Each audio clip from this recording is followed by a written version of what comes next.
Welcome to the Fearless Female Entrepreneur. I'm your host, Katarina Kormas. This is a podcast for women who are ready to break free from the 9-to-5 and confidently create a blended life that feels free, fulfilling, and fully aligned. Here, we're all about building a lifestyle that fits you, combining business, career, family, passions, and purpose into one beautifully unboxed life. Through mindset shifts, inspiring stories, and real conversations, you'll learn to live and lead fearlessly. Tune in for solo episodes and interviews with women doing life and business their way, boldly, creatively, and without apology. If you're desiring time freedom, financial freedom, and the freedom to live with purpose, you are in the perfect place. Hello, lovelies. Welcome back to the Fearless Female Entrepreneur podcast. I am looking forward to today's conversation. I think it is something we all need a reminder about. So just for 1 minute, can we just take a collective deep breath and accept and feel safe with the fact that there is no competition. There is no competition in your life, in relationships, in your business, in anything, unless you are obviously a sports player, right? Someone else's success has absolutely no bearing on our success or our story or what is possible for us. No one is stealing our opportunities or our possibilities or our money or our clients or our thoughts or our experiences. So let's all clap. Woohoo! We are not in competition with anybody. Let's just leave that off to the side. This isn't a Chiefs versus Eagles game. This isn't some other sports game. This isn't Hunger Games. This is your life. This is not a competition. You know, Taylor Swift's engagement to Travis Kelce does not in any way make your chances at love any different or change your current life or your relationships. No reason to be jealous or envious. This is you creating your life. This is each of us creating our own life our way. And the only competition you are in at any given moment in time in your life is with the previous version of you. Your challenge, if you choose to accept it, is to be 1% more confident, 1% better, more knowledgeable than you were yesterday. Move 1% further in your growth. That's the only competition. That's the only thing that matters in your life. I like to think, and if you've been around a while, I probably have given this analogy before, but I like to think of our life as a holodeck. So if you've ever watched Star Trek, and my sister used to make me watch Star Trek all the time. My grandfather loved Star Trek. My sister loved it. I've seen the original, Next Generation, all of it. So if you ever watched Star Trek, they had this room that they called the holodeck. And you went into the room where there was nothing. It was basically a blank room. No walls, everything's black. And it was, I guess, essentially virtual reality. You created what you see. You determined what you were going to experience, right? So you could basically create any life in that room that you wanted. You can create any scenario that you wanted. Whatever you wanted to experience, it was at your fingertips. And I feel like that is what we are as humans. Our lives are holodecks. We decide what we want to experience, how we interact with people, around us, how we interpret what we see or what we hear. Our illusion of competition is just that. It's an illusion. It's something we create in our minds based on the stories that we're telling ourselves. And a lot of that definitely comes from fears and doubts and limiting beliefs that trigger us to believe we're in competition, that fear that we're not good enough or we don't know enough or somebody's better. And I think basically part of that struggle with competition is really rooted in the not enough. It's rooted in this feeling of lack. And there isn't enough money to go around. There isn't enough clients to go around. There aren't enough ideas to go around. And that's when it becomes a competition. That's the only time there is competition is when we tell ourselves there is only one. It's feeling like we have to fight for our resources. It's like when a dog resource guards, right? Don't take my food, in their minds, like, I've got to survive. I've got to feed myself. I will bite you if you take my food, right? Fighting for resources. And when you're seeing only one opportunity or one option available to you, that is when you start to feel like everything is competition. But my sweet, sweet lovelies, it's just a perception. It's just what you're putting out into the world. It's the story you're telling yourself. And the funny thing about it is that you can change the narrative by just changing your view of what is really going on. Like, you can tell a totally different story at any point in time. And I see this with new and aspiring business owners. They have this dream of using their skills and their knowledge and their gifts to help others create these businesses that they really are passionate about. But when they finally take that leap, they step out into the world and they see others succeeding at something similar to what they want to be doing, they immediately discount their own qualifications. They believe that there's just not enough to go around. Well, why would somebody hire me when there's Jane who, is better at it, has more knowledge, has more followers? They see that the other people are doing what they want to be doing, and how could they possibly compete?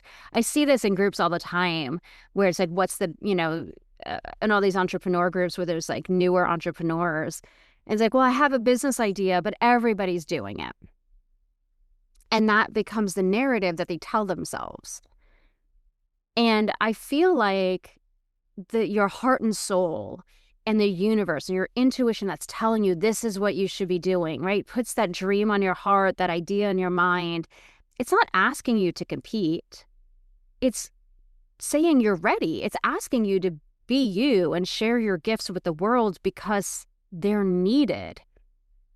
No one's dropping you into a Hunger Games scenario telling you to fight to the death to succeed at your dream. Like, that's not what's happening.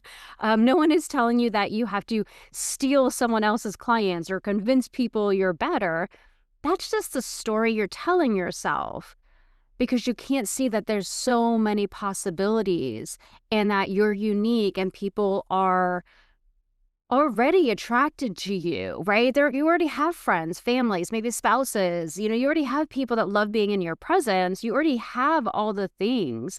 You just told yourself the story because you looked at somebody else and said, oh my gosh, limited resources, they have them. Why would anybody look at me? Why would anybody hire me? And I think like here's the juxtaposition. I think that's the right word. We find ourselves in as humans. On one hand, our nature is to be included.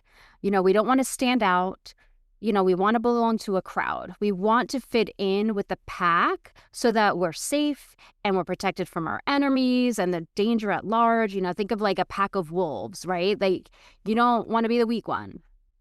We don't want to be or do anything that will make us appear vulnerable. Like, oh, look at her, she's the weak one. It just feels safer to fit in and not give anyone the opportunity to point out the differences that would make us appear not welcome or different from the larger group. It's why in school we want to have the latest fashions, to like the things others liked. We don't want to appear too talented or too smart or too, anything that would set us apart. We watched what others did. We agreed to liking what others liked, even if we didn't or had no idea what they were talking about. We wanted to appear cool and smart and admired as like a leader. I wanted to be the cool one. When I was in Florida with my niece and nephew in April, my nephew kept asking if he looked cool. He would wear his baseball cap backwards and ask if like, does this make me look cool? Why? Because that is what the other first graders were doing in school, right? They were wearing their hats backwards, and he wanted to be cool like them. I think back at school, if you had the wrong haircut or the wrong jeans or like me, you wore braces or glasses, it made us feel like we're not going to make it in the world. It made us feel like it diminished our value and worth in the eyes of society. I think about competition. There was this weird competition. This is a funny story of these two girls in school. They were like the quote unquote cool girls. Probably their parents had more money than my parents. Anyway, they had this competition. And when I found out about it, I was stumped. I had cute little clothes. I wore really nice shoes. I always had my nails done and my hair done and my makeup done. But these was like high school. So this was like senior year. Their competition with each other was who they dare like they it was like who couldn't wear the same outfit twice the entire year. They could wear the same like top more than once, but it couldn't be the same outfit. And I remember thinking, wow, to have the resources to do that. I never felt like I was in competition. I was just like, well, I don't have that many clothes and that's dumb. But that was, they created that competition. I just always think about that, like the cool girls competing on who has the best fashion. That's not what life is. You can make that a competition, right? You can create that and be like, I'm going to compete with so-and-so or do that with friends, whatever. But you're not ever in a competition of who wore it best, which is what they do, right? For pop stars and stuff. You're not. You're not who did it better. That's the thing you make up in your head. And so obviously, like with all of this, I'm generalizing and exaggerating to an extent. But what I'm getting at is that we want to be included. We want to be like other people. But that juxtaposition, the other half of us, not other half of us, the other hand, on the other hand, as humans, we're naturally not like other people. We're literally not like anybody else. We are as unique as they come. And that's the good thing. We are this combination, I don't know if you've ever thought about this, of DNA from two different people with two different families, two different generational backgrounds, families that had different ethnicities and cultural backgrounds. And, we each have our own unique perspectives and perceptions of things around us. The way we see the world is based on our individual life experiences and the combinations of like different people and situations we've been in as our life goes on. We all like different things. Some like cold weather, while others would spend their lives laying on the beach. Some like music, while others like quiet. Some like horror movies, and others have violent nightmares if we watch them. Some like Hanes white t-shirts, while others like the latest Fendi dress. Could you imagine what it would be like if we didn't have diverse tastes? Like if all of our houses were cookie cutter, if we all wore Hanes white t-shirts and Levi jeans and Converse sneakers, if we all drove Toyota Corollas and we ate chicken, mashed potatoes, and peas for dinner every single night, if we all had the same skills and the same thoughts, how would the world function? I mean, how interesting would that be? There would be no conversations happening. There would be no books being written. It would just be dull. And if that was the case, there would be no fashion designers or architects or interior designers. No one would be chefs because there wouldn't be any diverse cuisine. There would be no restaurants. What would we do if we were all the same? Think about that. It's boring. And I feel like we miss that opportunity to really embrace our differences, to really embrace our uniqueness. We as humans we are designed to be unique. It is impossible for us to be alike. Think about twins, identical twins. Yeah, they might look alike, but there are a lot of differences in personality and the way they see things and what they like. We're meant to stand out. We are meant to have creative minds and offer different skills and gifts. Each of our journeys is so unique. Our relationships with people they're all so different. The people that we meet are so different, and that their differences shape how we experience all of our relationships, how we see ourselves, how we see the world, our perspectives and beliefs. The experiences we have shape our self-concept of who we are and our view of what other experiences we desire to have or desire not to have. And I think the missing piece is that we don't really embrace and honor and appreciate is our uniqueness attracts us to those that have similar views, experiences, and knowledge. They're not exactly the same, but you find similarities in the differences, right? Think about it this way. Maybe you love floral art. Well, you're going to look for artists that create floral art.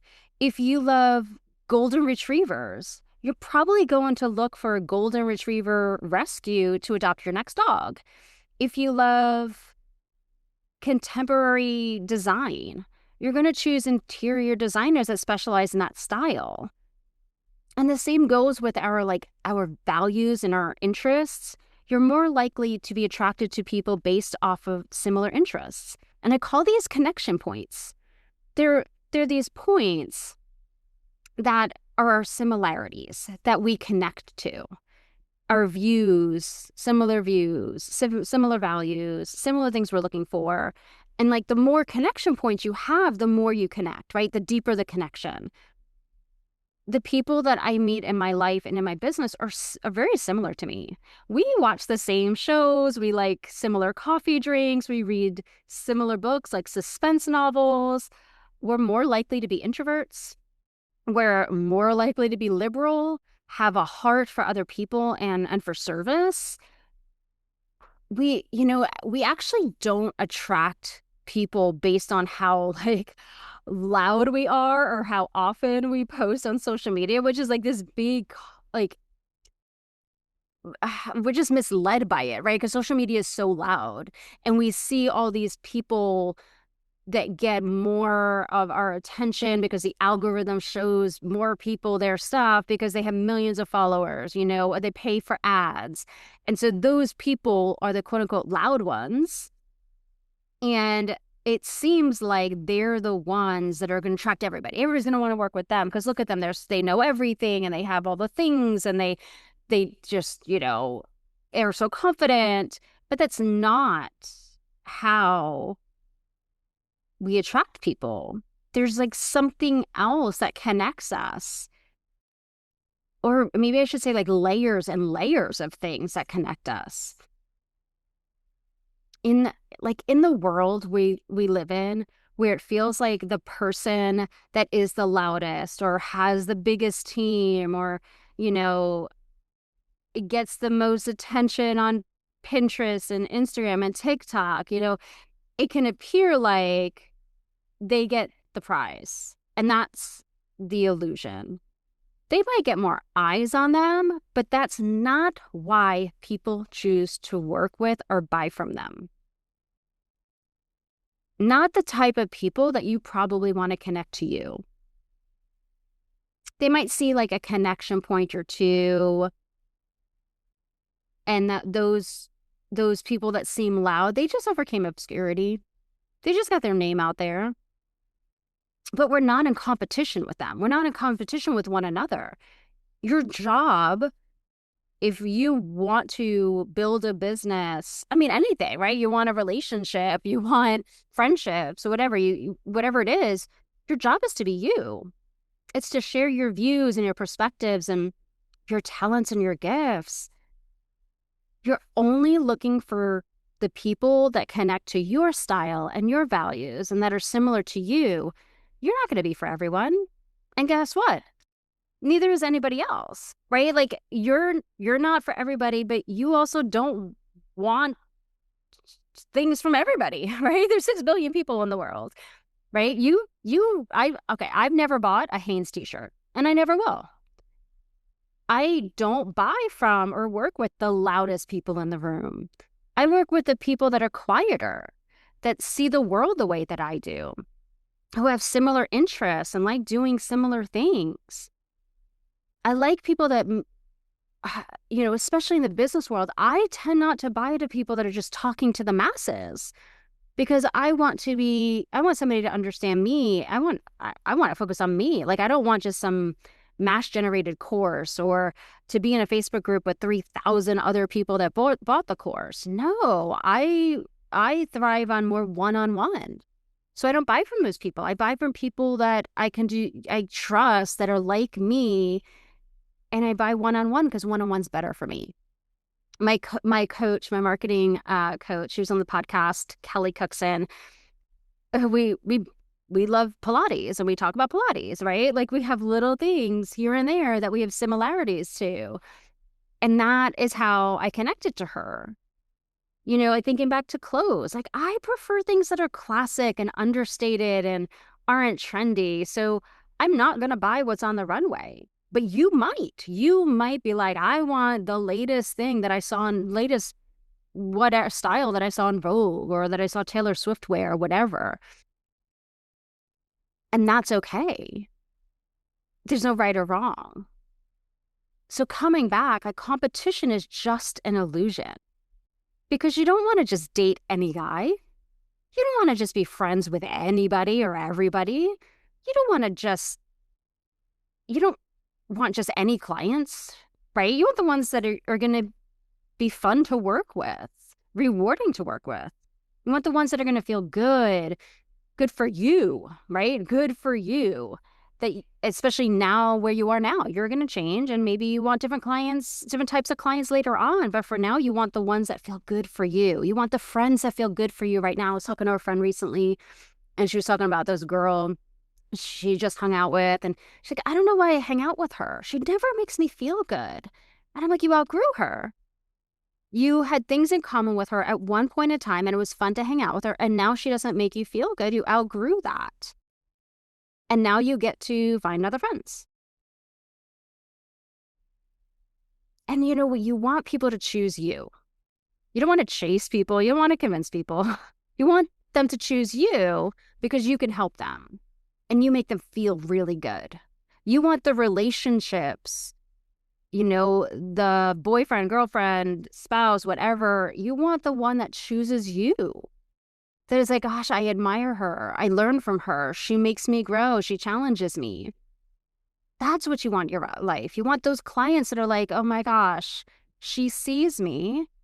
I get her. We would totally be friends, you know? We would totally be friends if I didn't hire her. You want that person that it feels good for you to work with them and them to work with you. People aren't asking you to convince them of why they should choose you over somebody else. That's not what they're doing when they're looking for help, when they're looking for a product or service and not thinking of like, sell me. No, you might think you're quote unquote, selling to them, but you're not. You're just sharing what you know. And they get to choose what's best for them. You know, I think about like seeing like Colgate commercials and Crest commercials. I'm more of a Colgate girl. I'm gonna buy Colgate. There's nothing wrong with the Crest commercials. Nothing wrong with Crest toothpaste. You know, they might be like, oh, that's my competitor, but it's not. Everybody has their preference. And it might change over time. I used to use AIM. I think that's what it was when I was younger, AIM. But anyway, right? You might see it as competition, but really it's not because the people get to choose. They want to see your skills and talents and personality and charm and perspectives and style and how it aligns with what they're looking for at the moment. And even if you feel like you're doing the same thing as somebody else, you really aren't. Because it's not about your Instagram post or your blog post or your podcast episode or your latest reel. It's not about your dating profile.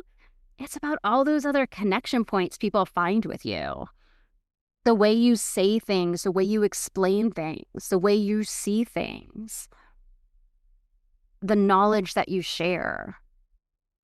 And here's the trade secret. When you're in your like zone of genius, when you're doing the thing that lights you up and you can't stop talking about it and sharing all your knowledge, you're showing people your light, your best self. That is a magnet for people. They want to be around that energy. You're giving people more of you to connect with. Your zone of genius is what sets you apart from everybody else. It's that thing that goes off in you that's like ding, ding, ding, ding, ding, ding, ding, right? It's like, this is you, and the world sees it when you're in it. So here is what competition comes down to when it comes to mindset. It's actually when you have that moment where you're feeling like you're in competition, it's showing you how you currently do not yet feel confident with your own voice, your own experiences, and your own qualifications. It's not showing you that you have to change something. It's showing you you have to step into something. You have to own your unique way. You have to focus on how you are different. It's also giving you this moment to show you that you have to feel safe being good at something.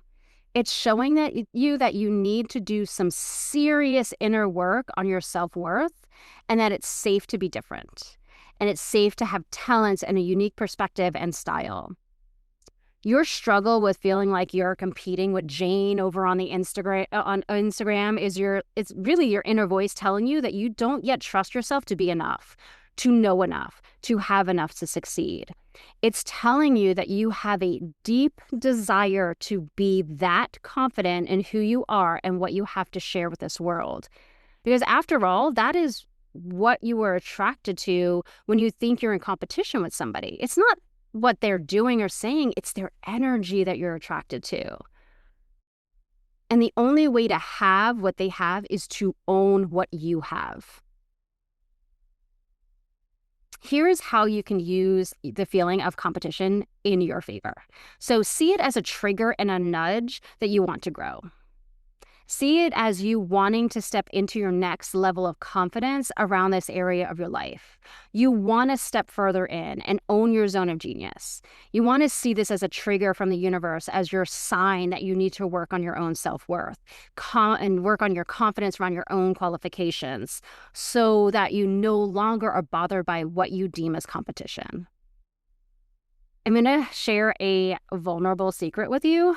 So I have struggled so deeply with comparisonitis and competition. Thinking about who would work with me. Who would work with me? There's so much more qualified people out there than I am.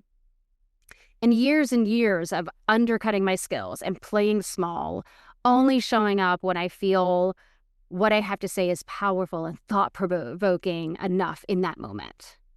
I'd look at other mindset coaches and think, well, of course they want to work with her. She's so confident. Words just flow out of her like fluffy clouds. And then there's me. I never know what to say. And I interpreted this as no one wants to work with a mindset coach. But then all these other mindset coaches were fully booked. So to make myself feel better, I told myself that I had to be a business coach because that was safer and would be easier to attract clients.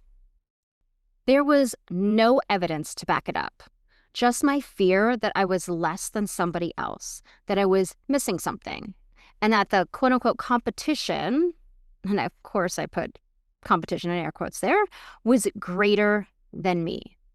Competition is an illusion, something we make up in our heads to keep us safe. It's the animalistic side of us that we don't want to be different or seen as less than. We want to feel like we belong so we don't fail.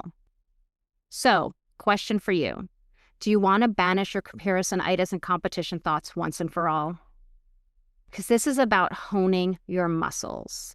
This is about leaning all the way into your uniqueness instead of being afraid of it. It's about seeing how different you are.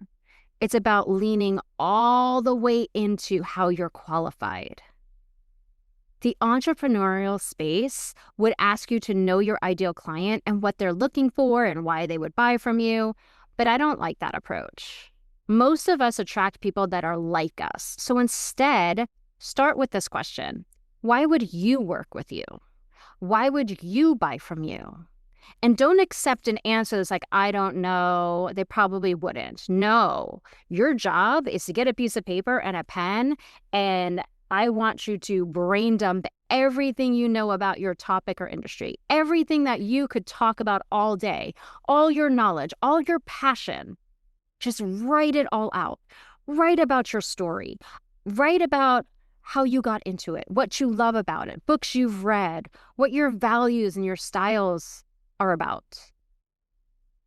And even if it's not about your business, if it's about your career, why are you great at what you do? Why do you love your career? If it's about a relationship, why are you so amazing? In fact, forget if it's just for a relationship. It's for if you're focusing on your business or your career right now, you write out, why are you so amazing? Why are people friends with you? Why do people want to date you? Why do people like being in your energy? Sink into that knowledge and your skills and your expertise. Sink into it. Know your own story. Fall in love with you and why you want to bring your gifts to the world. Then put the blinders on. Unfollow all those people that you feel like you're in competition with. And magically, you'll stop seeing them as competition. They're no longer in your sphere. Like they're no longer thinking about them. Don't think about them. Become your own competition. And it's so much healthier to do that, by the way, to compete with yourself. Write on a piece of paper the goal to become super confident in yourself, in your expertise, in your perspective. Focus on who you want to become. Write it out as, I am the woman who, or the man who, whoever's listening, but I am the person. The future version of me is the person that. Connect to that more confident version of you. Don't focus on wondering where you're going to find the clients or the followers. Instead, focus on connecting to others. We're just humans. Humans connect. That's what we do. Focus on just talking to and addressing people like you, not just all people like you that would be interested in your unique perspective, your style, your experience. Put yourself in those rooms, in those online spaces. You only need to find those people. Everybody else, none of your business. You don't need to address everyone. Let's just remember that competition is not natural. It's manufactured in our minds. We can either feed those thoughts and let them hold us back, or we can use that feeling to grow and lean further into how we have the skills that others are looking for that they don't have themselves. We don't all have the same skills. We don't all have the same knowledge. We don't all have the same experience. That's why we need other people. I can't cut hair, but I can hire somebody that does, that has that skill and that talent. I can't decorate my apartment, but I can hire somebody that can do that. This perspective shift frees your whole self, your mind, and your energy up to give more of yourself to the world, to sink deeper and deeper into the vision you have for your life, to truly connect to the people that you're meant to connect with, that you and you alone are meant to connect with. Remember, while you're looking over at someone else's life and business feeling like, hey, I'm in competition with them and you're comparing yourself to them, someone is looking at you, waiting for you to help them.